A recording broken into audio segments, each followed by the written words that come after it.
സ്തോത്രം.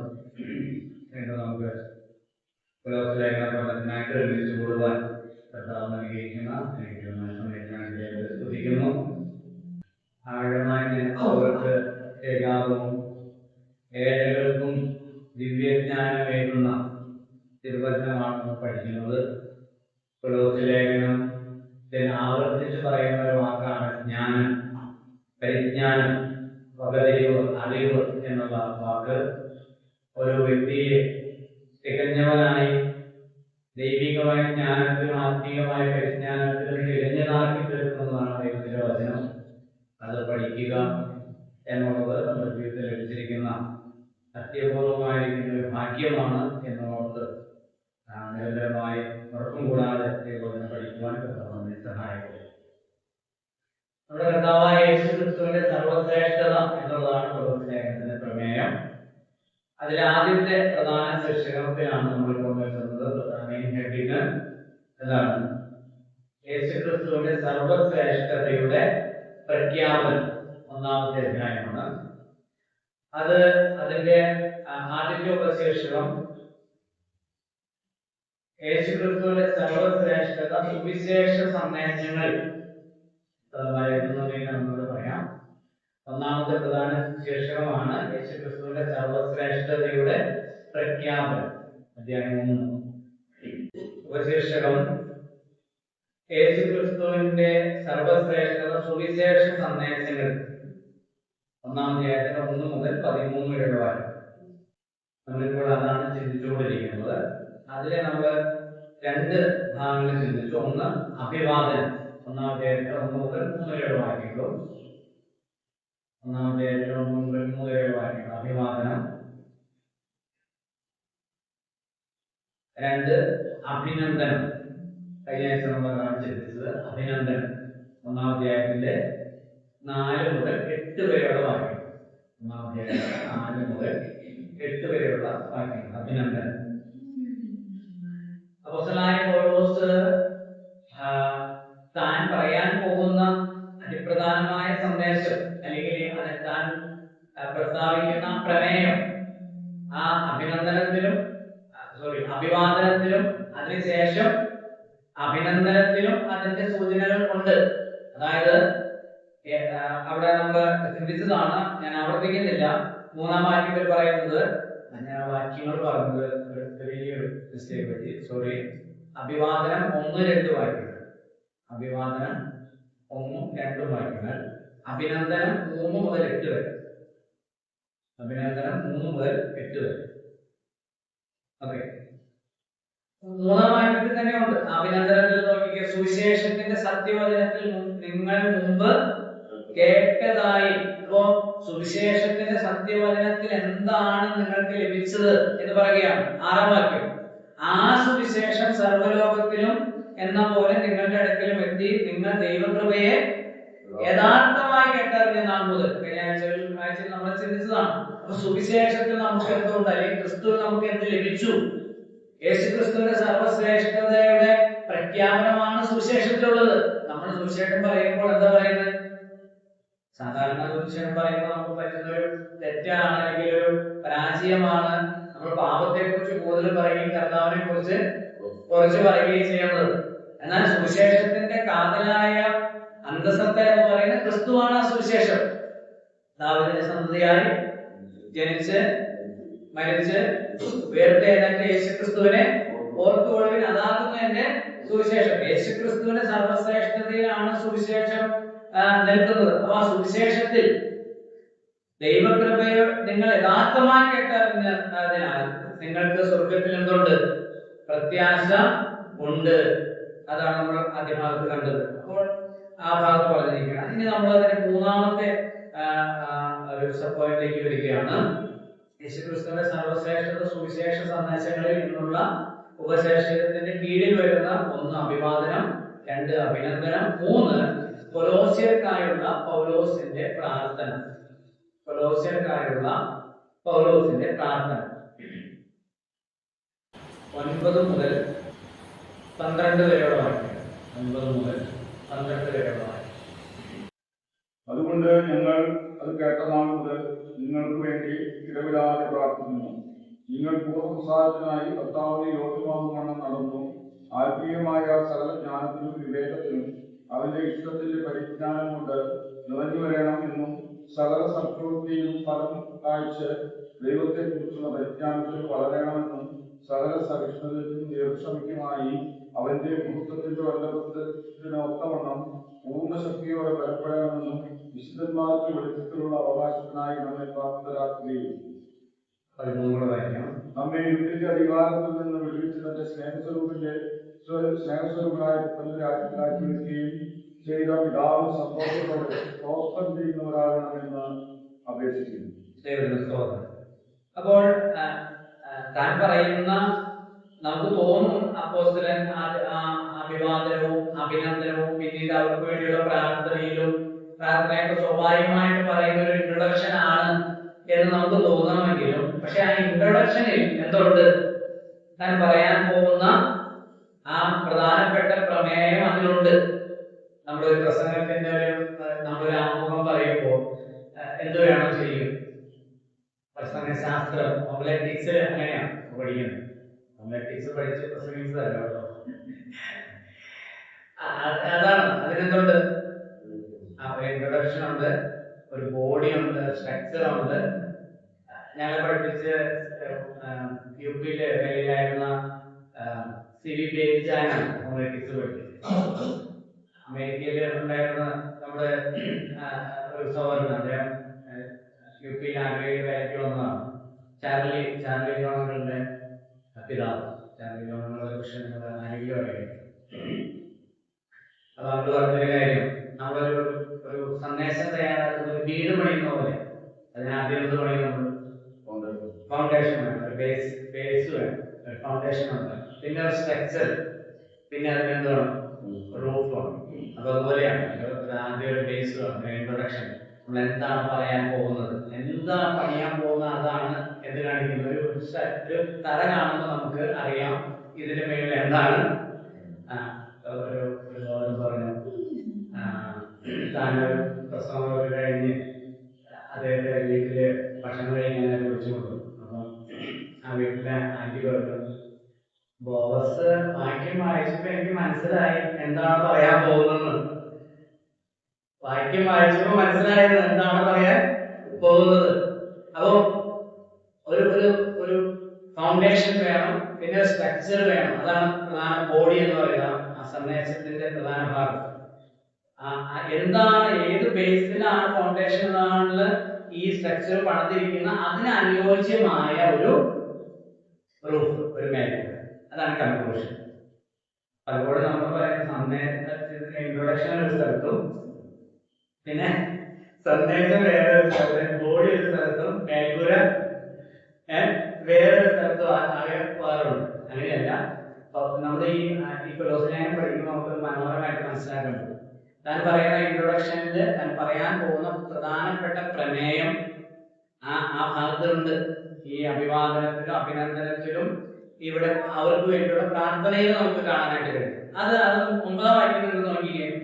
അതുകൊണ്ട് ഞങ്ങൾ അത് കേട്ട നാൾ മുതൽ നിങ്ങൾക്ക് വേണ്ടി ഇടവിടാതെ പ്രാർത്ഥിക്കുന്നു. അതുകൊണ്ട് ഞങ്ങൾ അത് കേട്ട്. ഏത് കേട്ടത്? നിങ്ങളെ കുറിച്ച് ഞങ്ങൾ എന്ത് കേട്ടത്? അത് 6-ാമത്തെ വാക്യത്തിലുണ്ട്. നിങ്ങൾ ദൈവകൃപയെ യഥാർത്ഥമായി കേട്ടറിഞ്ഞു എന്നുള്ളത്. അത് ആരിൽ നിന്ന് അറിഞ്ഞതാ? പറയാമോ?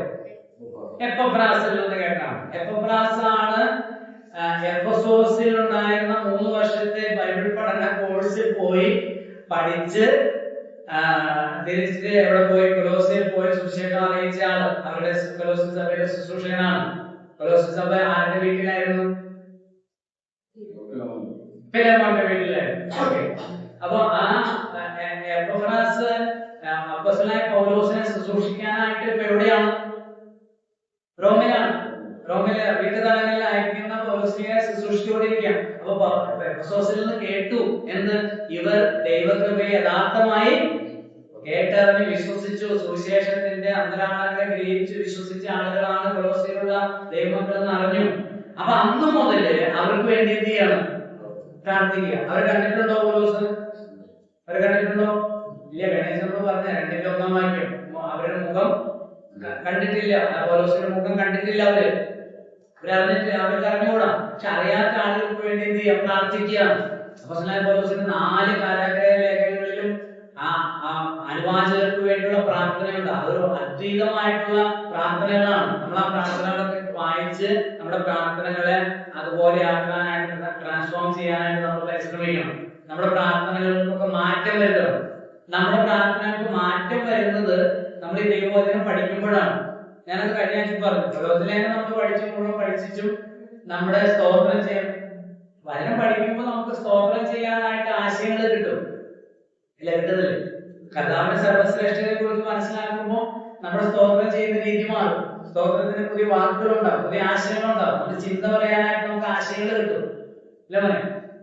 അതിനാണ് നമ്മൾ വചനം പഠിക്കുന്നത്. ചിന്ത പറയാൻ വേണ്ടിയിട്ടല്ല. നമ്മൾ അത് അവിടേക്ക് നമ്മൾ വരുന്നത് ആത്മീയമായ സകല പരിജ്ഞാനവും ജ്ഞാനവും അറിവും പകുതിരിവും ഒക്കെ നമ്മൾ എന്ത് ചെയ്യും? വർദ്ധിക്കാൻ. അല്ലെങ്കിൽ നമ്മൾ 50 കൊല്ലം ഒരുപോലെ തന്നെ ഈ സ്വിച്ച് ഇടുമ്പോ ടേപ്പ് റെക്കോർഡർ എന്താണ്, ഇപ്പൊ ടേപ്പ് റെക്കോർഡർ ഇല്ലല്ലോ, പാട്ട് പാടുന്ന പോലെ ആയിരിക്കും നമ്മൾ ആദ്യം മുതൽ അവസാനം വരെ അതേ വാക്കുകളും അതേ സ്ട്രക്ചറും ഒക്കെ. അതിന് മാറ്റങ്ങളും വരികയില്ല. മാറ്റങ്ങളും ഉണ്ടാകണം. പ്രാർത്ഥനയ്ക്ക് മാറ്റം വരും. എപ്പോൾ? ഈ പ്രാർത്ഥന നമ്മളൊന്ന് വായിച്ചു നോക്കിയാൽ മതി. നമ്മൾ ചിന്തിച്ചു നോക്കുമ്പോൾ അത് യേശുക്രിസ്തുവിന്റെ സർവ്വശ്രേഷ്ഠതയിൽ കേന്ദ്രീകൃതമായ ഒരു പ്രാർത്ഥനയാണ്. 10-ാം വാക്യം, നിങ്ങൾ പൂർണ്ണ പ്രസാദത്തിനായി കർത്താവിന് യോഗ്യമാവണ്ണം നടന്ന് ആത്മീകമായ സകല ജ്ഞാനത്തിലും വിവേകത്തിലും അവന്റെ ഇഷ്ടത്തിന്റെ പരിജ്ഞാനം കൊണ്ട് നിറഞ്ഞു വരണമെന്നും സകല സൽപ്രവൃത്തിയിലും ഫലം കായ്ച്ച് ദൈവത്തെ കുറിച്ചുള്ള പരിജ്ഞാനത്തിൽ വളരണമെന്നും. അത് അല്പം ദീർഘമായ ഒരു വാക്യമാണ്. വാക്യങ്ങളെല്ലാം കണ്ടിന്യൂസ് ആയിട്ട് പോകുന്നത് കൊണ്ട് നമുക്കതിനെ ഒന്ന് മുറിച്ച് വായിക്കാം, പഠിക്കാം. ഇവിടെ ആവർത്തിച്ചു വരുന്ന ഒരു പദം നിങ്ങൾ ശ്രദ്ധിച്ചോ? ഏത് പദപ്രയോഗമാണ് ആവർത്തിച്ചു വരുന്നത്?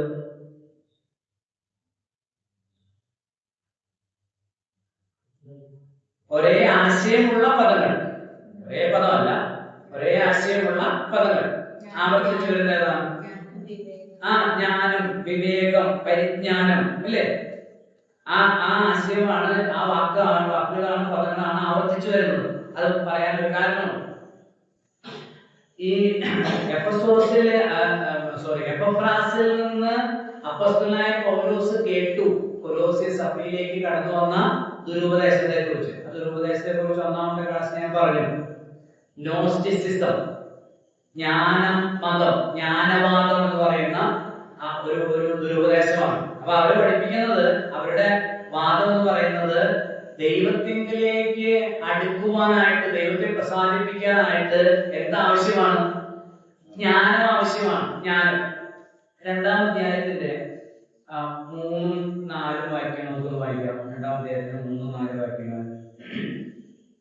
അവന് ജ്ഞാനത്തിന്റെയും പരിജ്ഞാനത്തിന്റെയും നിക്ഷേപങ്ങളൊക്കെയും ഗുപ്തമായിട്ടിരിക്കുന്നു.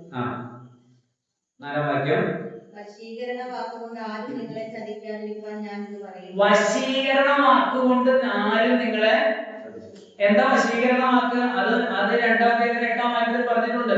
തത്വജ്ഞാനവും വെറും വഞ്ചനയും കൊണ്ട് ആരും നിങ്ങളെ കവർന്നു കളയാതിരിക്കാൻ സൂക്ഷിപ്പേ. തത്വജ്ഞാനികളായ നോസ്റ്റിസിസം, നോസ്റ്റിക്സുകൾ വന്ന് നിങ്ങളെ പറഞ്ഞ് നിങ്ങളെ വശത്താക്കും. എന്ത്? ഇത് യേശുവിൽ വിശ്വസിക്കുക മാത്രം ചെയ്താൽ പോലെ നിങ്ങൾ എന്ത് ചെയ്യണം? ജ്ഞാനം പ്രാപിക്കണം. ഒരു നിഗൂഢ ജ്ഞാനം, ഗുപ്തമായ ജ്ഞാനങ്ങളുണ്ട്, ആത്മലോകത്തെ സംബന്ധിക്കുന്ന ജ്ഞാനമുണ്ട്. അത് ഞങ്ങൾ പഠിപ്പിച്ചു തരാം. അപ്പോഴാണ് നിങ്ങൾ പൂർണ്ണതയിലേക്ക് വളരാനായിട്ട് സാധിക്കാവുന്നതാണ്. അങ്ങനെ പഠിപ്പിച്ച് അവരെ വശത്താക്കാൻ ശ്രമിക്കുക. അതാണ് 2-3 പറയുന്നത്. അവന് ജ്ഞാനത്തിന്റെയും പരിജ്ഞാനത്തിന്റെയും നിക്ഷേപങ്ങളൊക്കെയും ഗുപ്തം ആരിലുണ്ട്? ക്രിസ്തുവിലുണ്ട്. പുതിയതൊന്നും തേടിപ്പോകാനായിട്ട് ആവശ്യം ഇല്ല. നിങ്ങൾക്കുണ്ടായ വീണ്ടും ജനനത്തിന്റെ അനുഭവത്തിൽ ഇനി നിങ്ങൾ എന്ത് ചെയ്താൽ മതി? വളർന്നാൽ മതി. ദൈവഭവനത്തിലേക്ക് ഒരു കുഞ്ഞായിട്ട് നിങ്ങൾ എന്ത് ചെയ്തു? ജനിച്ചു വീണു. ഇനി ദൈവത്തെ കുറിച്ചുള്ള അറിവിലും ദൈവത്തിന്റെ ഇഷ്ടത്തെ കുറിച്ചുള്ള പരിജ്ഞാനത്തിലും ആത്മീകമായ ജ്ഞാനത്തിലും നിങ്ങൾ എന്ത് ചെയ്താൽ മതി? വളർന്നാൽ മതി. അതാരിലുണ്ട്? അത് ക്രിസ്തുവിലുണ്ട്. ഒരു വാക്യം, പത്രോസിന്റെ 2-ാം ലേഖനം, പത്രോസ് 2-ാം ലേഖനം 1-ാം അധ്യായം 3-ാമത്തെ വാക്യം നമുക്ക് വായിക്കാം. തന്റെ മഹത്വത്താലും വീര്യത്താലും നമ്മെ വിളിച്ചവന്റെ പരിജ്ഞാനത്താൽ അവന്റെ ദിവ്യശക്തിക്കും ജീവനും ഭക്തിക്കും വേണ്ടിയൊക്കെയും നമുക്ക് ദാനം ചെയ്തിരിക്കുന്നുവല്ലോ. കണ്ടോ, നമ്മെ വിളിച്ചിരിക്കുന്ന ദൈവം തന്റെ മഹത്വത്താലും വീര്യത്താലും നമ്മെ വിളിച്ചവന്റെ പരിജ്ഞാനത്താൽ അവന്റെ ദിവ്യശക്തി ജീവനും ഭക്തിക്കും വേണ്ടിയതൊക്കെയും നമുക്ക് ഒരാൾ രക്ഷിക്കപ്പെടുമ്പോൾ, ഒരാൾ ദൈവഭവനത്തിൽ ജനിക്കുമ്പോൾ ആ വ്യക്തിയെ തന്റെ സവിധത്തിലേക്ക് കർത്താവ് ചേർക്കുന്നത് വരെ ആ വ്യക്തിക്ക് ഭൂമിയിൽ ദൈവപ്രസാദകരമായി ജീവിക്കാനായിട്ട് എല്ലാ കാര്യങ്ങളും എന്ത് ചെയ്തിരിക്കുന്നു? ദൈവം ഒരുക്കി വെച്ചിട്ടുണ്ട്. എന്ത് ചെയ്താൽ മതി? അത് ഉപയോഗിച്ചാൽ മതി, അത് യൂട്ടിലൈസ് ചെയ്താൽ മതി, അത് ഉപയോഗിച്ചാൽ മതി, അത് പ്രാപിക്കണം, സ്വീകരിക്കണം. അതാണ് 10-ാം വാക്യം. നിങ്ങൾ പൂർണ്ണ പ്രസാദത്തിനായി കർത്താവിന് യോഗ്യമാണെന്ന് ആത്മീകമായ, അവിടെ നമ്മൾ അതാണ് ആത്മീകമായ സകല ജ്ഞാനത്തിലും വിവേകത്തിലും വളരണം. 2 വാക്കുകളാണ് അവിടെ താഴെ പറഞ്ഞിരിക്കുന്നത്. അവന്റെ ഇഷ്ടത്തിന്റെ പരിജ്ഞാനം കൊണ്ട് നിറഞ്ഞു വരണമെന്നും സകല സൽപ്രവൃത്തിയിലും ഫലം കാഴ്ച ദൈവത്തെ കുറിച്ചുള്ള പരിജ്ഞാനത്തിൽ വളരണം. അപ്പൊ ആത്മീയമായ ജ്ഞാനത്തിലും വിവേകത്തിലും, ജ്ഞാനം, വിസ്ഡം, വിവേകം, ജ്ഞാനം എന്ന് പറയുന്ന അറിവ്, ആത്മീയമായിട്ടുള്ള അറിവാണ്. ലോകത്തെ സംബന്ധിച്ച അറിവല്ല, ആത്മീകമായ അറിവ്, ജ്ഞാനം. മറ്റൊന്ന് വിവേകം. വിവേകം എന്ന് പറയുന്നത് എന്താ? അണ്ടർസ്റ്റാൻഡിങ്. ജ്ഞാനവും വിവേകവും തമ്മിലുള്ള വ്യത്യാസം എന്താ? തിരിച്ചറിവ്, അണ്ടർസ്റ്റാൻഡിങ്. വിവേചിച്ച് മനസ്സിലാക്കുക, അല്ലെങ്കിൽ വകതിരിച്ച്. ഭയങ്കര ബുദ്ധിയുള്ള അറിവുള്ള ആളുകളുണ്ട്, പക്ഷെ പലർക്കും എന്തില്ല? വകതിരിവില്ല. നിങ്ങൾ സദൃശ്യവാക്യം വായിച്ചാൽ ഈ വാക്കുകളൊക്കെ നമുക്കോട് സദൃശ്യവാക്യം ജ്ഞാനത്തെ കുറിച്ചാണല്ലോ. ജ്ഞാനം, അറിവ്, വിവേകം, പരിജ്ഞാനം, തിരിച്ചറിവ്, വകതിരിവ്. അപ്പൊ അതിൽ ഈ വകതിരിവിൽ വരുന്നതാണെന്ത്? വിവേകം എന്ന് പറയുന്നത്. അവിടെ ആ വാക്കാണ് അണ്ടർസ്റ്റാൻഡിങ്. വകതിരിച്ച് കാര്യങ്ങൾ എന്ത് ചെയ്യാം? മനസ്സിലാക്കുക. അപ്പൊ ആത്മീകമായ ജ്ഞാനത്തിലും വകതിരിവിലും വിവേകത്തിലും നിറഞ്ഞ് വരണം. നിങ്ങൾ ചിലപ്പോൾ ഒരുപക്ഷെ കേട്ടാണ് ചില അപൂർവമായിട്ട് പറയുന്നത് ചിലരെ കുറിച്ചോ അല്ലെങ്കിൽ സ്വയമായിട്ടൊക്കെ അവര് കാര്യമായിട്ടൊന്നും പഠിച്ചിട്ടില്ലെന്നോ അല്ലെങ്കിൽ ബൈബിൾ സ്കൂളിൽ പഠിച്ചിട്ടില്ലെന്നോ നമുക്ക് ആത്മീയമായിട്ട് ജീവിക്കാനായിട്ട് വലിയ അറിവിന്റെ ആവശ്യമൊന്നും ഇല്ല എന്നൊക്കെ അജ്ഞത കൊണ്ട് പറഞ്ഞു പോകുന്ന നമ്മൾ കേട്ടിട്ടുണ്ട്. പക്ഷെ അത് തിരിച്ചും തെറ്റാണ്. ഒരു ദൈവവേദന വളരെയധികം ജ്ഞാനമുള്ള ഒരു വ്യക്തിയായിട്ട് തീരണം എന്നാണ് ആരാഗ്രഹിക്കുന്നത്? ദൈവം ആഗ്രഹിക്കുന്നത്. കാരണം ക്രിസ്തുവിൽ എന്തുണ്ട്? ജ്ഞാനത്തിന്റെയും പരിജ്ഞാനത്തിന്റെയും നിക്ഷേപങ്ങളൊക്കെ അവന് ഗുപ്തമായിരിക്കുകയാണ്. അങ്ങനെ ഗുപ്തമായിരിക്കുന്ന ജ്ഞാനത്തിന്റെയും പരിജ്ഞാനത്തിന്റെയും ഉറവിടമായിരിക്കുന്ന, സ്രോതസ്സായിരിക്കുന്ന ക്രിസ്തുവിന്റെ മക്കൾ അജ്ഞരായി യാതൊരു വിവേകവും ഇല്ലാത്തവരായിട്ട് ലോകത്തിൽ ജീവിക്കണമെന്നാണ് കർത്താവ് ആഗ്രഹിക്കുന്നത്. അല്ല. എഫെസ്യർ 5:15 വാക്യം വായിച്ച്. എഫെസ്യർ 5:15.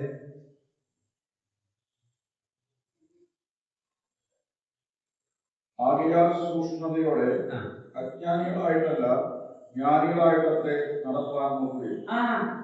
സൂക്ഷ്മതയോടെ അജ്ഞാനികളായിട്ടല്ല, പിന്നെ ജ്ഞാനികളായിട്ട് നടപ്പാൻ നോക്കുകയും. ജ്ഞാനം പ്രാപിക്കേണ്ടത് ആവശ്യമാണ്, പക്ഷെ ലോകപരമായ ജ്ഞാനമല്ല. ദൈവത്തെ പ്രസാദിപ്പിച്ച് ജീവിക്കാൻ, ഒരു ക്രിസ്തുഭക്തനായിട്ട് ജീവിക്കാൻ ആവശ്യമായ എല്ലാ ജ്ഞാനവും. അതിൽ ഒരുപക്ഷെ നമ്മൾ നേരത്തെ പറയുന്ന പോലെ ഹിസ്റ്ററിയോ പൊളിറ്റിക്സോ ചിലപ്പോൾ ജോഗ്രഫിയോ അല്ലെങ്കിൽ പല കാര്യങ്ങളും നമ്മൾ അറിയേണ്ടതായിട്ട് ലോകത്തിൽ നടക്കുന്ന കാര്യങ്ങളെ കുറിച്ചുള്ള അവബോധം, അല്പം ജനറൽ നോളജും ആവശ്യമായിട്ട് വരാം. കാലങ്ങളെയും കാലഗതികളെ കുറിച്ച് എന്ത് ചെയ്യണം? മനസ്സിലാക്കണം. അത് മനസ്സിലാക്കേണ്ടത് ആവശ്യമാണ്. അപ്പോൾ തന്നെ ദൈവവചനത്തിൽ ഒരുപക്ഷെ അനേകരും അറിവില്ലാത്തവരും പഠിക്കാത്തവരും ഒക്കെ ആണെങ്കിലും പഠിച്ചവരും അറിവുള്ളവരും ഒക്കെ ഇട്ടുന്ന അടിസ്ഥാനത്തിലാണ് നമ്മൾ എന്ത് ചെയ്യുന്നത്, വളരുന്നത്. ആണോ അല്ലയോ? കെ വി സൈമൺ സാറും എം എ ചെറിയാൻ സാറും വൈ എസ് എ കെ സാറും കെ ജി പ്രിയാജൻ സാറും വി ടി ബത്തായസൻ സാറും ഒക്കെ അല്ലെങ്കിൽ നമ്മുടെ കെ വി ജോൺ പത്തനാപുരവും ജവാനും ഒക്കെ രേഖപ്പെടുത്തിയ പുസ്തകങ്ങളൊക്കെ വായിച്ചു പഠിച്ചുമാണ് അനേകര് അല്ലെ. നമ്മൾ തന്നെ ഇതൊക്കെ എന്റേതാണ്, ഇപ്പൊ ഞാൻ തന്നെ പറയുന്ന കാര്യങ്ങള് നമ്മുടേത് ആയിട്ട് മാത്രം പറയുന്ന കാര്യങ്ങളല്ല. എത്രയോ ദേവദാസന്മാര് പഠിച്ചവര് മനസ്സിലാക്കിയ ആത്മീയ സത്യമാണ് നമ്മൾ എന്ത് ചെയ്യുന്നത്. അപ്പൊ നമുക്ക് ഈ ചില പ്രയോഗങ്ങള് ചില കാര്യങ്ങള് ആളുകളെ അജ്ഞരാക്കി തെറ്റായ ദിശയിലേക്ക് നയിക്കാനായിട്ട് ഇടയാക്കും. കർത്താവ് ആഗ്രഹിക്കുന്നത് നമ്മൾ എന്തായി ചെയ്യണം? ആത്മീകമായ സകല വാക്കോടില്ലേ ഉണ്ടോ? ആത്മീകമായ സകല ജ്ഞാനത്തിലും വേഗത്തിലും നിറഞ്ഞു വരണം എന്നാണ്. ആത്മീകമായ സകല ജ്ഞാനത്തിലും ആത്മീകമായ കാര്യങ്ങളെ സംബന്ധിക്കുന്ന എല്ലാ മേഖലകളിലും അവഗാഹമുള്ള ആളുകളായി നാം തീരണം എന്നാണ് ദൈവം നമ്മെ കുറിച്ച് ആഗ്രഹിക്കുന്നത്. അത് വകതിരിവോടുകൂടെ വേണം അത് മനസ്സിലാക്കാനായിട്ട്. വകതിരിവോടുകൂടെ. വകതിരിവ് എന്ന് പറഞ്ഞാല് ഞാനൊരു ഉദാഹരണം പറയാം, അപ്പൊ നിങ്ങൾക്ക് മനസ്സിലാവും. അതായത് ഇപ്പോൾ ആത്മീക ജ്ഞാനത്തിൽ അറിവിലുള്ള ഒരു കാര്യമാണ് നമ്മൾ ക്ഷമിക്കുക എന്നുള്ളത് അല്ലേ. നമ്മൾ ചെയ്യേണ്ട ഒരു കാര്യമാണ്. അതവിടെ പറഞ്ഞിട്ടുണ്ട്, താഴെ പറഞ്ഞിട്ടുണ്ട്. താഴെ ഈ അവർക്ക് വേണ്ടിയുള്ള പ്രാർത്ഥനയിലെ 3-ാമത്തെ ഭാഗമാണ് 11-ാമത്തെ വാക്യത്തിൽ. സകല സഹിഷ്ണുതയ്ക്കും ദീർഘക്ഷമയ്ക്കുമായി അവന്റെ മഹത്വത്തിന്റെ വല്ലഭത്തിനൊക്കെ വേണം. ദീർഘക്ഷമയുള്ളവരായിരിക്കും അല്ലേ. ഒരുവനോട് ഒരുവന് എന്താ പ്രയാസമുണ്ടായ നിങ്ങൾ തമ്മിൽ പൊറുക്കണമെന്ന് പ്രവചനം 3-ാം അധ്യായം വായിക്കുന്നു. അപ്പോ ക്ഷമിക്കണം. വേണ്ടേ? ക്ഷമിക്കണ്ടേ? ക്ഷമിക്കണം. ഇനി ഒരു മറുവശം പറയും. ഞാനൊരു ഏഴാകൂട്ടത്തിൽ പോയി ചാടി ഏതെങ്കിലും പ്രമാദമായ ഒരു തിന്മയിൽ ഒരു തെറ്റിൽ ഞാൻ അകപ്പെട്ടു. അതിനു മുമ്പ് ഒരു ഉദാഹരണം, ഞാനും ഗോഡ്ലിസോറുമായിട്ടൊരു പ്രയാസമുണ്ട്. നമ്മൾ തമ്മിൽ വ്യക്തിപരമായ ഒരു പ്രയാസമുണ്ട്.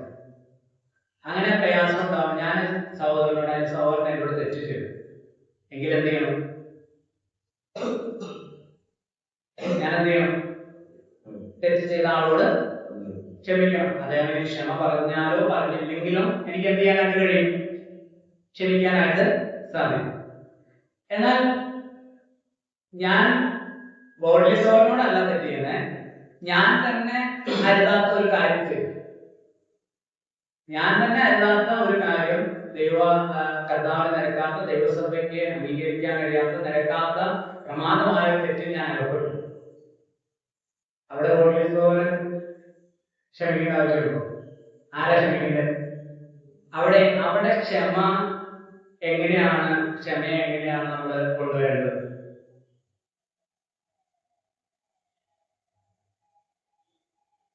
സാധാരണ നമ്മൾ പറയുന്ന ഒരു കാര്യമാണ്, ആരെങ്കിലും ഇതുപോലെയുള്ള ഇടപെടലുകളൊക്കെ ചാടി കഴിയുമ്പോൾ സാധാരണ ക്ഷമിക്കേണ്ടതല്ലേ. ഞാൻ പോയിട്ട് ഒരു വേണ്ടാതെ ചെയ്തു, ഞാൻ ഈ സഭയിൽ അംഗമാണെങ്കിൽ ഞാൻ അങ്ങനെ ഒരു കാര്യം ചെയ്ത് കഴിയുമ്പോൾ എന്നെ അനുകൂലിക്കുന്ന ആളുകൾ, എന്നോട് ഇഷ്ടമുള്ള ആളുകൾ പറയുന്ന ഒരു വാക്കായിരിക്കും എന്ത്? ആരെ ക്ഷമിക്കും? മനസ്സിലാവുന്നു? അപ്പൊ ഈ ക്ഷമയെ ആര് ക്ഷമിക്കണം, ആരോട് ക്ഷമിക്കണം, എപ്പോൾ ക്ഷമിക്കണം? എന്റെ ക്ഷമ അവിടെ ആവശ്യമുണ്ടോ? ഒരു മനുഷ്യന്റെ ക്ഷമയുടെ ആവശ്യമുണ്ടോ? ഇതിനെന്ത് വേണം? വിവേകം വേണം, ജ്ഞാനവും വേണം, വാഗതികവും വേണം, അണ്ടർസ്റ്റാൻഡിങ് വേണം.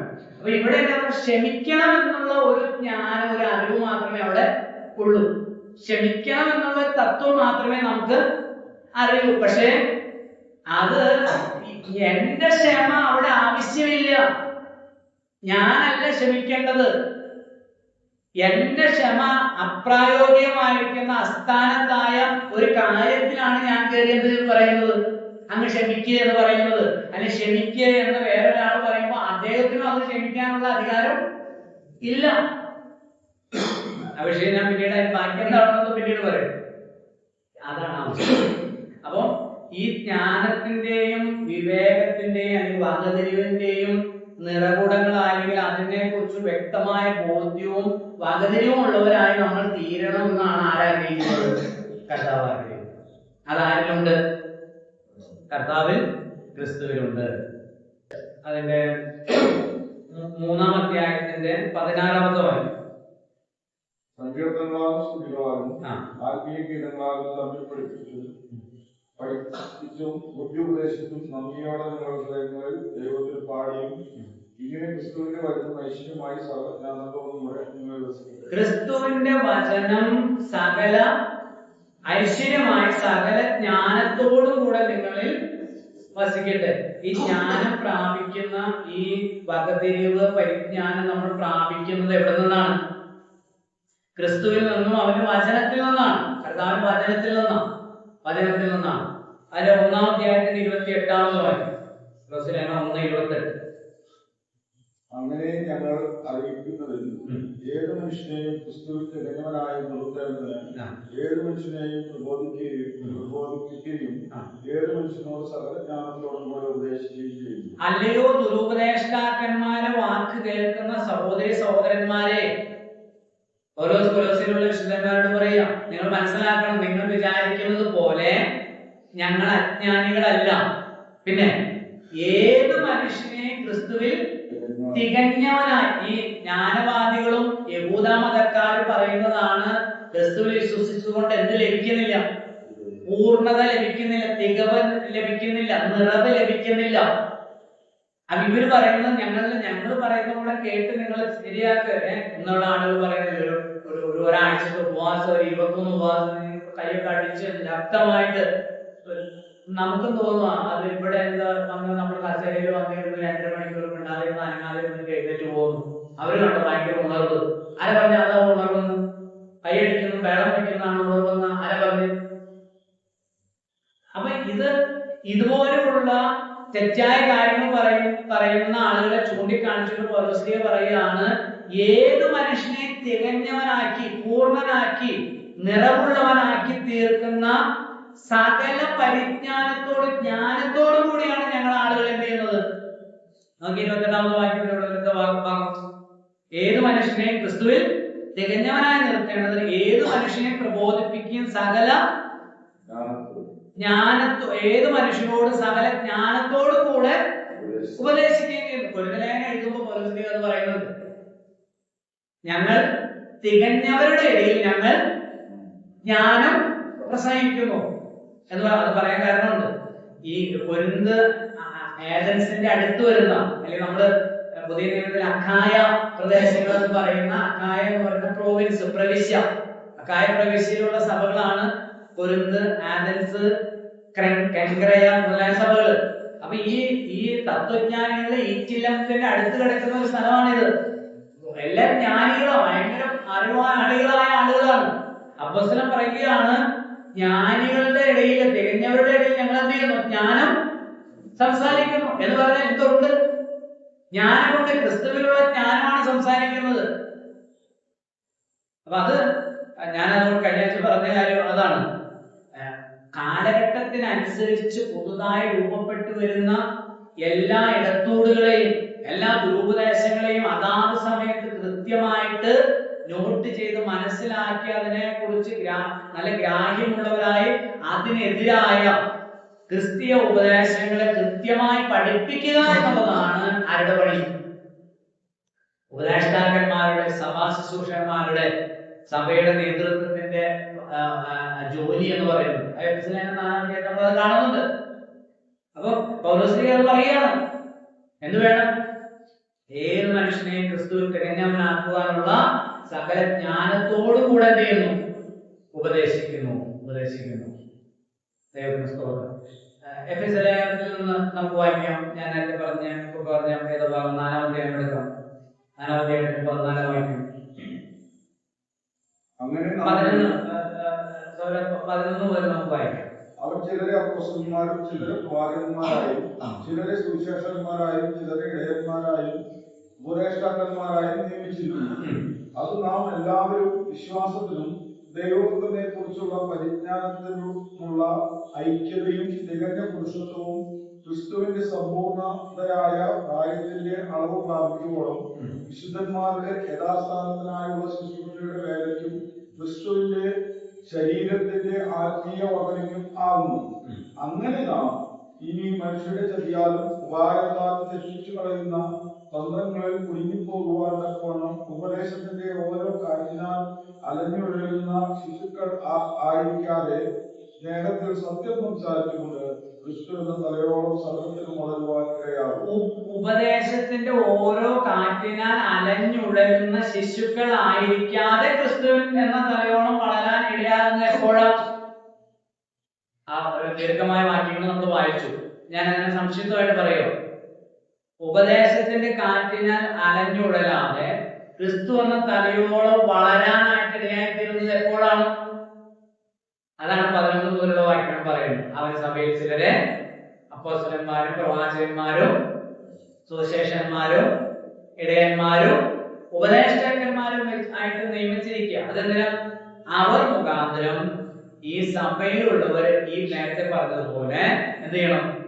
ആത്മീകമായ ജ്ഞാനത്തിൽ വകതിരിവിലും പരിജ്ഞാനത്തിലും തികവുള്ളവരായി നിറവുള്ളവരായി തീർന്ന് അവര് വളരണം. വിശുദ്ധന്മാരുടെ ശുശ്രൂഷയ്ക്കായി ഇവര് തന്നെ എല്ലാ ശുശ്രൂഷയും ചെയ്യാനുള്ളതല്ല, വിശുദ്ധന്മാർക്ക് ഉള്ള ഒത്താശകളും ശുശ്രൂഷകളും ഒക്കെ ഫലവത്തായ നിലയിൽ ചെയ്യാൻ പാകത്തിന് അവരെ പ്രാപ്തരാക്കി അവരെ തീർക്കണം. അതാണ് പറയുന്നത്. അതെ, മുന്നോട്ട് പോകാം. നമ്മൾ നേരത്തെ കണ്ട രണ്ടാമത്തെ ഭാഗത്തേക്ക് വരിക. അവിടെ പരിജ്ഞാനം എന്നുള്ള വാക്ക് 10ാമത്തെ വാക്യം 1:10. നിങ്ങൾ പൂർണ്ണപ്രസാദത്തിനായി കർത്താവിന് യോഗ്യമാവണ്ണം നടന്ന ആത്മീകമായ സകല ജ്ഞാനത്തിലും വിവേകത്തിലും. ആത്മീയമായ സകല ജ്ഞാനവും വിവേകവും. കർത്താവ് പറഞ്ഞു, നിങ്ങൾ പാമ്പിനെ പോലെ ബുദ്ധിയുള്ളവരും പ്രാവിനെ പോലെ നിഷ്കളങ്കരമായിരിക്കണം. അല്ലെ? എന്താ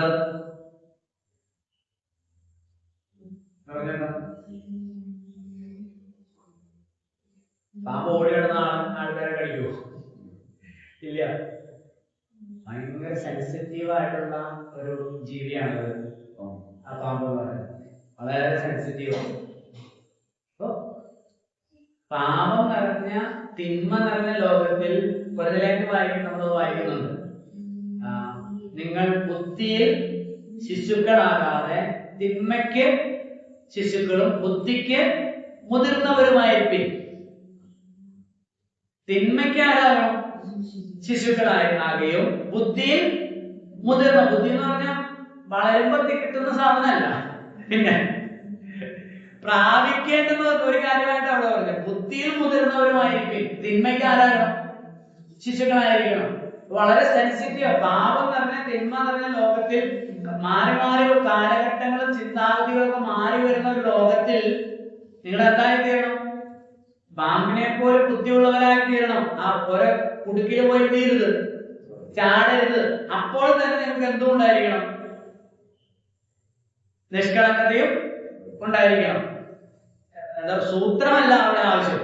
പിന്നെ സെൻസിറ്റീവ് ആയിരിക്കുകയും വിശുദ്ധിയോടുകൂടെ ജീവിക്കാനായിട്ടുള്ള പക്വതയും പാകതയിലേക്ക് ആത്മീയ ജ്ഞാനം നിങ്ങളെ വളർത്താനായിട്ട് ഇടയായിത്തീരണം. അതാണ് ഓർപ്പിക്കുന്നത്. രണ്ടാമത്തെ കാര്യം ഇവിടെ പരിജ്ഞാനത്തെ സംബന്ധിച്ച അവന്റെ ഇഷ്ടത്തിന്റെ പരിജ്ഞാനം കൊണ്ട് നിറഞ്ഞു വരണമെന്നും സകല സൽപ്രവൃത്തിയിലും ഫലം കായ്ച്ച് ദൈവത്തെ കുറിച്ചുള്ള പരിജ്ഞാനത്തിൽ. രണ്ട് കാര്യമുണ്ട് പരിജ്ഞാനത്തിൽ. അത് രണ്ടും നമുക്ക് ഒരുമിച്ച് പറയാം എളുപ്പത്തിൽ. രണ്ട് കാര്യത്തിൽ പരിജ്ഞാനം വേണമെന്ന് അവിടെ പറഞ്ഞിരിക്കുന്നത്. ഏതൊക്കെയാണ്? ഒന്ന് ദൈവത്തിന്റെ അവന്റെ ഇഷ്ടത്തിന്റെ പരിജ്ഞാനം, പിന്നെ ദൈവത്തെ കുറിച്ചുള്ള പരിജ്ഞാനം. ദൈവത്തെ കുറിച്ചുള്ള പരിജ്ഞാനവും വേണം, ദൈവത്തിന്റെ ഇഷ്ടത്തെ കുറിച്ചുള്ള പരിജ്ഞാനവും ആവശ്യമാണ്. ദൈവേഷ്ട കുറിച്ചുള്ള പരിജ്ഞാനം ഉണ്ടാകണമെങ്കിൽ ആദ്യം എന്ത് വേണം? ദൈവത്തെ കുറിച്ചുള്ള അറിവുണ്ടാവണം, പരിജ്ഞാനം വേണം. ദൈവത്തെ കുറിച്ചുള്ള പരിജ്ഞാനം ഉണ്ടാകുമ്പോഴാണ് ദൈവത്തിന്റെ ഇഷ്ടം മനസ്സിലാകുന്നത്. ഭാര്യ ഭർത്താവുമായിട്ട് 25 കൊല്ലം 30 കൊല്ലമായിട്ട് ജീവിക്കുക, ഭർത്താവിന് ഭാര്യയും ഭാര്യയ്ക്ക് ഭർത്താവിനെയും നല്ല നിലയിൽ മനസ്സിലാക്കാൻ കഴിയുന്നില്ലെങ്കിൽ അവരുടെ ഇഷ്ടം തിരിച്ചറിയൂ. ഇതാ പ്രശ്നമല്ല, കുടുംബജീവിതത്തിന് കുഴപ്പം വരുന്നത് കൊണ്ടാണ്. നന്നായി രണ്ടുപേരും പരസ്പരം മനസ്സിലാക്കി കഴിഞ്ഞാൽ ഞങ്ങൾ രണ്ട് വ്യത്യസ്ത സ്വഭാവക്കാരാണെന്ന് മനസ്സിലാക്കി കഴിഞ്ഞാൽ ഒരു പ്രശ്നവും ഉണ്ടാകത്തില്ല. എന്നെ പോലെ അവൾ ആകണം എന്നുള്ള വാശി ഞാൻ പിടിക്കുന്നതുകൊണ്ടാണത് ബുദ്ധിമുട്ടുണ്ടാകുന്നത്. അപ്പൊ തിരിച്ചറിയുക എന്നുള്ളതാണ്, പരിജ്ഞാനം പ്രാപിക്കുക എന്നുള്ളതാണ്. ദൈവത്തെ കുറിച്ചുള്ള പരിജ്ഞാനം. ഒരാൾ യേശു ക്രിസ്തുവിനെ സർവശ്രേഷ്ഠനായിട്ട് അംഗീകരിക്കുമ്പോൾ ആ വ്യക്തി ഒരു ഉടമ്പടിയിൽ ഒപ്പിടുകയാണ് ചെയ്യുന്നത്. ഞാനത് പറഞ്ഞു, യേശുവിനെ കർത്താവായിട്ട് നമ്മൾ എന്ത് ചെയ്യാം? സ്വീകരിക്കുക.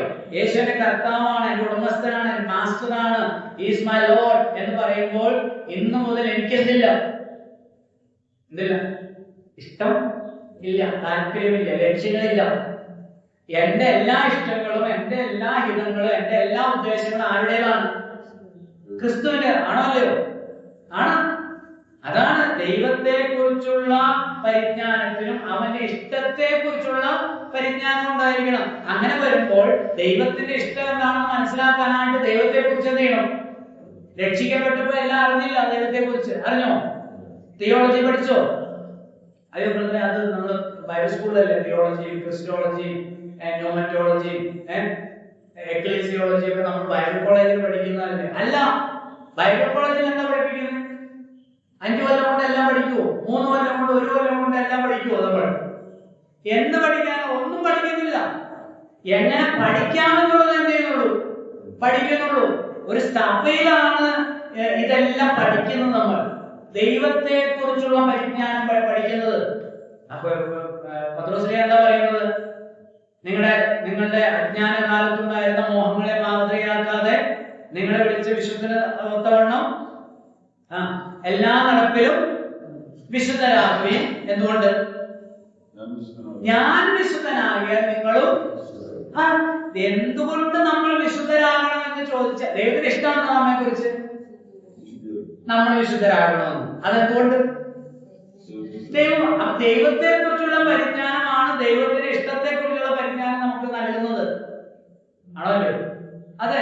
അപ്പൊ ദൈവത്തെ കുറിച്ചുള്ള പരിജ്ഞാനത്തിൽ നമ്മൾ നിറഞ്ഞു വരയണം എന്നാണ് നമ്മൾ അവിടെ വായിക്കുന്ന 10ാമത്തെ വാക്യത്തിൽ. അവനെ ദൈവത്തെ കുറിച്ചുള്ള പരിജ്ഞാനത്തിൽ വളരണം. വളർച്ചയില്ല, അളർക്കുന്നില്ല. രക്ഷിക്കപ്പെട്ടപ്പോഴുള്ള അതേ അറിവിലാണ് 10 കൊല്ലം 20 കൊല്ലം 30 കൊല്ലം കഴിയുമ്പോൾ ആളുകൾ നിൽക്കുന്നത്. നമ്മൾ എന്തിനാ മക്കളെ സ്കൂളിൽ വിടുന്നത്? പഠിക്കണി എന്ന് പറയുന്നത് എന്തിനാ? അവർക്ക് എന്തുണ്ടാവണം? അറിവുണ്ടാകണം, ജ്ഞാനം ഉണ്ടാകണം, വളർച്ച ഉണ്ടാകണം, അല്ലേ? വളരണം. ദൈവത്തെ ആഗ്രഹിക്കുന്നു നമ്മൾ വളരണം. അവിടെ അവന്റെ ഇഷ്ടത്തിന്റെ മധ്യഭാഗത്ത്, 10ാം വാക്യത്തിന്റെ മധ്യഭാഗത്ത്, അവന്റെ ഇഷ്ടത്തിന്റെ പരിജ്ഞാനം കൊണ്ട് നിറഞ്ഞു വരണം. നിറയുക എന്നുള്ളതിന്റെ അർത്ഥം എന്താണ്? നമ്മൾ വായിക്കുന്നുണ്ട്, യഹൂദന്മാരെ കോപം നിറഞ്ഞവരായി കർത്താവിനെ അവനെ ഒടുക്കിക്കളയേണ്ടതിന് ചെന്നു എന്ന് പറയുന്നു. കോപം നിറഞ്ഞവരായി. കോപം നിറയാന്ന് പറഞ്ഞാൽ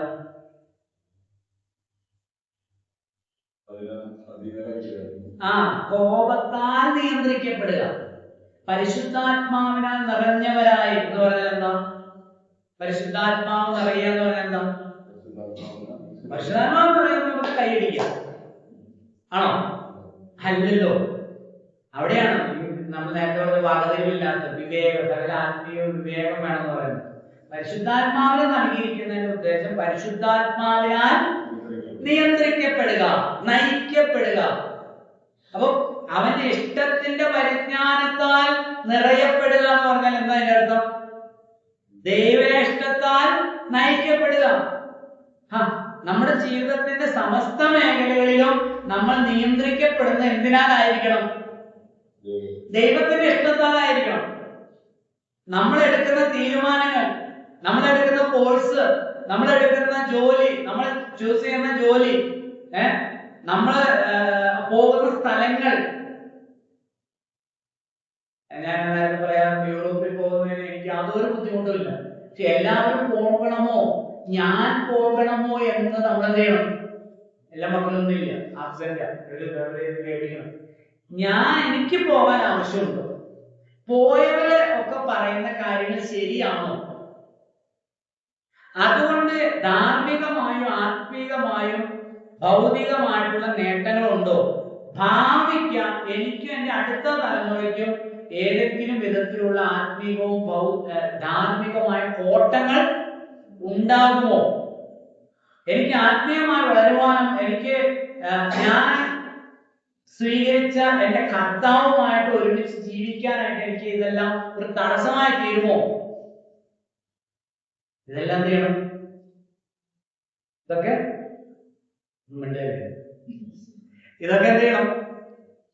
അന്വേഷിക്കണം, ചിന്തിക്കണം, ആലോചിക്കണം. ദീർഘദൃഷ്ടിയോടുകൂടെ ദൂരവ്യാപകമായി ചിന്തിച്ചിട്ട് വേണം ഒരു തീരുമാനം എടുക്കാൻ. അതാരോടുകൂടെ? കർത്താവിനോടുകൂടെ. ഇല്ലെങ്കിൽ എന്തുണ്ടാവും? നമ്മളൊരു ജീവിതകാലം മുഴുവൻ കഷ്ടപ്പെട്ട് അധ്വാനിച്ച് അതെല്ലാം യാതൊരു പ്രയോജനം, ആർക്കും കഷ്ടപ്പെടുന്ന ആർക്കും പ്രയോജനം ഉണ്ടാകുകയില്ല. ലോകത്തിനും ഒരു പ്രയോജനം ഉണ്ടാകില്ല. ഞാൻ ചോദിക്കട്ടെ, നമ്മുടെ ലക്ഷ്യം എന്താ? നമ്മൾ യേശുവിനെ കർത്താവായിട്ട് സ്വീകരിച്ചത്. അതുകൊണ്ട് നമ്മളിപ്പോൾ വേറൊരു തലത്തിലാണ്, ലോകക്കാരുടെ പോലെയല്ല. നമ്മൾ വേറെ ആളുകളായിട്ട് ജീവിക്കണം. നമ്മുടെ ലക്ഷ്യം എന്താ? ദൈവമക്കളുടെ പൊതുവായിട്ടുള്ള ലക്ഷ്യം എന്താ? ദൈവനാമം മഹത്വപ്പെടണം. ദൈവനാമം മഹത്വപ്പെടണമെങ്കിൽ എന്ത് ചെയ്യണം? ദൈവത്തിന്റെ ഇഷ്ടം അനുസരിച്ച് എന്ത് ചെയ്യണം? ജീവിച്ചാലല്ലേ ദൈവനാമം മഹത്വപ്പെടുള്ളൂ. ദൈവത്തിന്റെ ഇഷ്ടം തിരിച്ചറിയണം. നമ്മൾ ദൈവത്തിന്റെ ജനറൽ ആയിട്ടുള്ള വില്ലുണ്ട്, ഇഷ്ടങ്ങളുണ്ട്, ഹിതമുണ്ട്. അത് ദൈവത്തിന്റെ എഴുതിയിട്ടുണ്ട്. അത് പൊതുവാണ്, എല്ലാവരോടും ബന്ധപ്പെട്ട് പൊതുവായിട്ടുള്ള ദൈവത്തിന്റെ ഇഷ്ടങ്ങൾ നമുക്കറിയാം. അത് അറിയണം. അറിയാമെന്ന് ഞാനങ്ങ് പറയുമോ? അത് അറിയണം. പിന്നെ ദൈവത്തിന് സ്പെസിഫിക് ആയിട്ടുള്ള ഉദ്ദേശമുണ്ട്, ഇഷ്ടങ്ങളുണ്ട്. വ്യക്തിപരമായിട്ട് ഞാൻ എന്ത് ജോലി ചെയ്യണം, ഞാൻ ഏത് കോഴ്സ് പഠിക്കണം, ഞാൻ എവിടെ പോകണം, എവിടെ പോകരുത് എന്നുള്ളതിനൊക്കെ വ്യക്തിപരമായിട്ടുണ്ട്. അത് ഞാൻ പറഞ്ഞത്. വ്യക്തിപരമായിട്ട് നിങ്ങൾ ജർമ്മനി പോകണമെങ്കിൽ ഉറപ്പായിട്ട് പോകണം. അത് ദൈവത്തിന് ഇഷ്ടമാണെങ്കിൽ ഉറപ്പായിട്ട് പോകണം. ഓസ്ട്രേലിയ പോകണമെങ്കിൽ നിശ്ചയമായിട്ട് പോകണം. കാനഡയിൽ പോകണമെങ്കിൽ പോകണം. കുടുങ്ങരുത്. ദൈവ ഇഷ്ടം അല്ലെങ്കിൽ നിങ്ങൾ എന്ത് ചെയ്യും? കുടുങ്ങും. നിങ്ങൾക്ക് ബുദ്ധിമുട്ട് വരും. ഒരു പക്ഷെ നിങ്ങൾക്ക് നല്ല ജോലി, നല്ല നമ്മളെല്ലാം കിട്ടാം. പക്ഷെ നിങ്ങളുടെ ജീവിതം എന്തായിത്തീരും? നിഷ്ഫലമായി തീരുകയും നിങ്ങൾക്കോ കുടുംബത്തിനോ സഭയ്ക്കോ ദൈവത്തിനോ ലോകത്തിനോ ഒരു നന്മ അതിനാൽ ഉണ്ടാകാതെ വരികയും ചെയ്യും. അപ്പൊ ദൈവത്തിന്റെ ഇഷ്ടം നമ്മൾ പ്രവർത്തിക്കുമ്പോൾ എന്തുണ്ടാവും? ദൈവത്തിന് മഹത്വം ഉണ്ടാവും. അത് മാത്രമാണ് ഉദ്ദേശം. അതോടൊപ്പം തന്നെ നമ്മൾ ഈ ലോകത്തിന് എന്തായി തീരണം? ഒരു അനുഗ്രഹമായി തീരണം. നമ്മൾ നമ്മുടെ അടുത്ത് കണ്ടത്. അപ്പൊ അതിന് സമർപ്പണം ആവശ്യമുണ്ട്. ഈ സമർപ്പണമാണ് ദൈവേഷ്ടം ചെയ്യാനായിട്ട് നമ്മെ പ്രേരിപ്പിക്കുന്നത്. നമ്മൾ പ്രാർത്ഥിക്കുമ്പോൾ പൗലോസേ പ്രാർത്ഥിക്കുക. ആർക്ക് വേണ്ടി? പ്രാർത്ഥനയിലേത് ഞങ്ങൾ അത് കേട്ട നാൾ മുതൽ ഇടവിടാതെ നിങ്ങൾക്ക് വേണ്ടി എന്ത് ചെയ്യും? പ്രാർത്ഥിക്കുക. നിങ്ങൾക്ക് എന്തുണ്ടാകണം? ആത്മീയമായ സകല ജ്ഞാനവും വിവേകവും വകതിരിവും ഉണ്ടാകണം. ദൈവത്തെക്കുറിച്ചും ദൈവത്തിന്റെ ഇഷ്ടത്തെക്കുറിച്ചും നിങ്ങൾ എന്ത് ചെയ്യണം? വളരുകയും നിറവുള്ളവരായി തീരുകയും ചെയ്യണം. അതിനുവേണ്ടി പ്രാർത്ഥിക്കണം. നമ്മളിത് പ്രാർത്ഥിച്ചാൽ മതി. നമ്മളും ഇതാണ് എന്ത് ചെയ്തത്? പ്രാർത്ഥിക്കുന്നത്. മറ്റൊരു കാര്യം അവിടെ പറഞ്ഞിരിക്കുന്നത് അതിന്റെ ഞാൻ ഇവിടെ അവസാനിപ്പിക്കും. അതായത് ഈ എല്ലാ കാര്യങ്ങളും എല്ലാവരും അറിയണമെന്ന് നിർബന്ധമില്ല. എല്ലാ കാര്യങ്ങളും നമ്മൾ അറിയണമെന്ന് നിർബന്ധമില്ല. പക്ഷെ നമുക്ക് നേരത്തെ പറഞ്ഞതുപോലെ ദൈവേഷ്ടം മനസ്സിലാക്കി ദൈവപ്രസാദകരമായും ലോകത്തിന് ഒരു അനുഗ്രഹമായും നന്മയുള്ളവരായിട്ട് നമ്മൾ ജീവിക്കാൻ ആവശ്യമായ എല്ലാ കാര്യങ്ങളും നമ്മൾ ചെയ്യണം, അറിയണം. അതറിഞ്ഞാൽ എനിക്ക് ബുദ്ധിമുട്ടായിരുന്നു. ഇപ്പൊ എന്താ പ്രശ്നം ഏതാണെന്ന് ചോദിച്ചാല്, റോമാലേഖനം നമ്മൾ വായിക്കുന്ന പോലെ ഈ ലോകത്തിന് അനുരൂപരാകരുത്. നമ്മളെ കൊണ്ടുപോകുന്നത് ദൈവേഷ്ടമല്ല. നമ്മളെ കൊണ്ടുപോകുന്ന വെള്ളം വരുമ്പോൾ പുഴയില് ഞങ്ങൾ വരുന്ന പുഴയാണ്. വലിയ വെള്ളം വരുമ്പോൾ അവിടെ ചെന്ന് നിൽക്കുവാണെങ്കിൽ ഇങ്ങനെ മാല പുറത്ത് പോലെ പ്ലാസ്റ്റിക് കുപ്പികൾ ഇങ്ങനെ പോകുന്നതാണ്. കുപ്പിയും പ്ലാസ്റ്റിക്കും ഇതുമാത്രം വേസ്റ്റാണ് പോകുന്നത്. പണ്ടൊക്കെ തേങ്ങയായിരുന്നു പോയിക്കൊണ്ടിരുന്നത്. തേങ്ങ പോകുന്നു, അവിടെ പിടിക്കുന്നുണ്ട്. അപ്പോ ഇതിങ്ങനെ ഒഴുകി ഒഴുകി പോകും. അത് വെള്ളം അത് സ്വയം പോകുന്നതല്ല. നമുക്ക് ഒഴുകി നമ്മുടെ അറബിക്കടലിലേക്ക് പോകാമെന്ന് പറഞ്ഞ പ്ലാസ്റ്റിക് കുപ്പി എടുത്ത് ചാടുന്നതല്ല, ആണോ? വെള്ളം വരുമ്പോൾ അതിനെ ഒഴുക്കി കൊണ്ടുപോകുന്നതാണ്. അത് നമ്മൾ ചത്തതുപോലെ ലോകം നമ്മെ ഒഴുക്കി കൊണ്ടുപോകരുത്. നമ്മുടെ ജീവിതത്തിന്റെ എല്ലാ തീരുമാനങ്ങളിലും ലോകമാണ് നമ്മെ വഴക്കുണ്ടാക്കാൻ പ്രേരിപ്പിക്കുന്നത്. ലോകമാണ് കുഴപ്പങ്ങൾ ഉണ്ടാക്കാൻ നമ്മെ എന്ത് ചെയ്യുന്നത്? സമാധാനം കെടുത്തിക്കളയുന്ന എല്ലാ കാര്യങ്ങളിലേക്ക് നമ്മെ കൊണ്ടെത്തിക്കുന്നത് ആരാ? ലോകമാണ്. അവിടെ ഇതിനെ നിയന്ത്രിക്കാൻ നമ്മെ സഹായിക്കുന്നതാണ് ദൈവത്തെ കുറിച്ച്, അവന്റെ ഇഷ്ടത്തെ കുറിച്ചുള്ള പരിജ്ഞാനം. അതിന് നിരന്തരമായ ക്രമാനുസൃതമായ ഒരു വചന പഠനവും പ്രാർത്ഥനയും സമർപ്പണവും ആവശ്യമാണ്. ദൈവസന്നിധിയിൽ കടന്നു വരണം. കൂട്ടായ്മ അതിന് ഒരു പ്രധാനപ്പെട്ട ഒരു ഘടകമാണ്. സമർപ്പണം ആവശ്യമാണ്. കുറിച്ചാണ് പറയുന്നത്. സമർപ്പണം ആവശ്യമാണ്. ഇല്ല എങ്കിൽ കുഴപ്പമായിരിക്കും. പണ്ടൊരു നിങ്ങൾ ഒരു പക്ഷെ കേട്ടിട്ടുണ്ടോന്ന് അറിഞ്ഞൂടാ, ഒരു കടത്ത്, പണ്ട് പാലമൊന്നും ഇല്ലാത്ത സമയങ്ങളിൽ കടത്തുകളുണ്ട്. വഞ്ചിയിലെ കടത്തുകാരനാണ്. അപ്പൊ ഈ കടത്തുകാരന്റെ വഞ്ചിയിൽ വന്ന ഒരു ജ്ഞാനിയായ ഒരു മനുഷ്യൻ വന്ന ഒരു പ്രൊഫസർ വന്ന് കയറി. എന്താ അക്കരയ്ക്ക് പോവുക, നല്ല ഒഴുക്കുള്ള സമയം. അപ്പൊ ഈ പ്രൊഫസറിന്റെ ജ്ഞാനഭാവത്തിലൊക്കെ ഇരുന്ന് സുവോളജി അറിയാമോ? സുവോളജി എനിക്ക് അറിഞ്ഞു. ജീവികളെ കുറിച്ചുള്ള ശാസ്ത്രമാണ് സുവോളജി. നിനക്ക് ബയോളജി അറിയാമോ? ഇല്ല. ജീവശാസ്ത്രം ഇല്ല, അറിഞ്ഞൂടാ. സാറേ ഞാൻ പഠിച്ചിട്ടൊന്നുമില്ല. അങ്ങനെ പോയി ചോദിച്ചു, ജിയോളജി അറിയാമോ? ഭൂമിശാസ്ത്രം, അത് പറഞ്ഞു. അങ്ങനെ പോകുമ്പോൾ പെട്ടെന്ന് നല്ല ചുഴിയുള്ള നല്ല ഒഴുക്കുള്ള സ്ഥലത്ത് വന്ന് ഈ വെള്ളം ഒന്ന് വലയാനായിട്ട് തുടങ്ങി. അപ്പൊ ഈ തുഴക്കാരൻ ചോദിച്ചു, സാറിന് നീന്തോളജി അറിയാവോ എന്ന് ചോദിച്ചു. ഇല്ല, അറിയില്ലെന്ന് പറഞ്ഞു. അപ്പൊ ഇതിനു മുമ്പ് അദ്ദേഹം പറഞ്ഞിട്ടുണ്ടായിരുന്നു, സുവോളജി അറിഞ്ഞില്ലെങ്കിൽ നിന്റെ ജീവിതത്തിൽ 25% പോക്കാം, ബയോളജി അറിഞ്ഞെങ്കിൽ 50% പോക്കാം, ജിയോളജി അറിഞ്ഞെങ്കിൽ 75% പോക്കാം പറഞ്ഞുകൊണ്ട് നിൽക്കുമ്പോഴാണ് ഈ അപകടം വരുന്നത്. അപ്പൊ ഇദ്ദേഹം പറഞ്ഞു, കാരണം നീന്തോളജി അറിഞ്ഞില്ലെങ്കിൽ 100%. ഞാൻ പറയട്ടെ, ലോകത്തിൽ നമ്മൾ ഏത് കാര്യം, നിങ്ങൾ ബിടെക് പഠിക്കുവോ, നിങ്ങൾ MSc പഠിക്കുവോ, നിങ്ങൾ BSc നേഴ്സ് ആവോ, എല്ലാം നല്ലതാണ്. പക്ഷെ ദൈവത്തെ കുറിച്ചും അവന്റെ ഇഷ്ടത്തെ കുറിച്ചുള്ള പരിജ്ഞാനം നമുക്കില്ല എങ്കിൽ ഇതെല്ലാം പഠിച്ചത് എന്തായി തീരും? നിരന്തരമായി തീരും. അനേക ഉദാഹരണങ്ങൾ നമ്മുടെ മുമ്പിൽ ഉണ്ട്. കർത്താവ് വചനങ്ങൾ നമ്മെല്ലാവരെയും അനുഗ്രഹിക്കും.